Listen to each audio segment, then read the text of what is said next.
আপনি কি জানেন একজন মুসলিমের রক্ত, সম্পদ ও সম্মান নষ্ট করা কুরবানির দিনের মতোই ভয়ঙ্কর হারাম? এই কথাটা কোনো বক্তার নয়, এটা স্বয়ং নবী মুহাম্মদ সাল্লাল্লাহু আলাইহি ওয়াসাল্লামের ঘোষণা।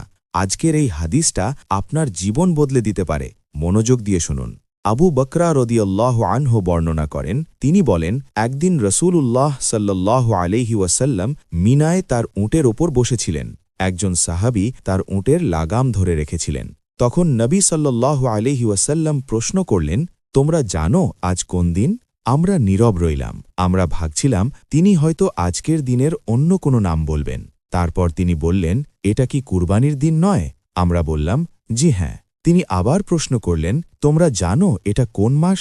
আবারও আমরা চুপ করে রইলাম। তিনি বললেন, এটা কি জিলহজ মাস নয়? আমরা বললাম, জি হ্যাঁ। নবী সাল্লাল্লাহু আলাইহি ওয়াসাল্লামের ঐতিহাসিক ঘোষণা। এরপর রাসূলুল্লাহ সাল্লাল্লাহু আলাইহি ওয়াসাল্লাম বললেন, নিশ্চয়ই তোমাদের রক্ত, তোমাদের ধন সম্পদ এবং তোমাদের সম্মান তোমাদের পরস্পরের জন্য হারাম, যেমন হারাম আজকের এই দিন, এই মাস এবং এই শহর। তারপর তিনি আরও বললেন, এখানে যারা উপস্থিত আছে তারা যেন এই বাণী অনুপস্থিতদের কাছে পৌঁছে দেয়, কারণ অনেক সময় যাকে পৌঁছানো হবে সে কথা বেশি ভালোভাবে মনে রাখবে।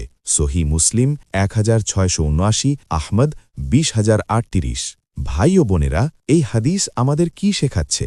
কাউকে মারা, মারধর করা, গালি দেওয়া হারাম।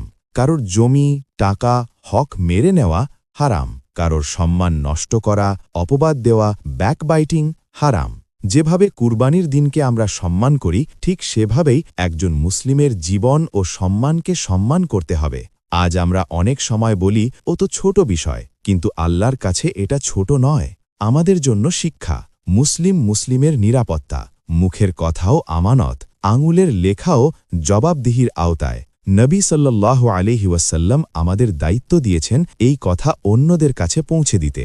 আজ আমি আপনাকে একটা চ্যালেঞ্জ দিচ্ছি। আজ থেকে কাউকে গালি দেবেন না, কারোর সম্মান নষ্ট করবেন না। এই ভিডিওটা অন্তত একজন মানুষের কাছে শেয়ার করুন। হতে পারে এই ভিডিওর মাধ্যমেই কারোর জীবন বদলে যাবে। যদি হাদিস ভালো লেগে থাকে, ভিডিওতে লাইক দিন, চ্যানেলটি ফলো বা সাবস্ক্রাইব করুন, আর এমন হাদিস পেতে পাশে থাকুন। আল্লাহ আমাদের সবাইকে এই হাদিস অনুযায়ী জীবন গড়ার তৌফিক দিন। আমিন।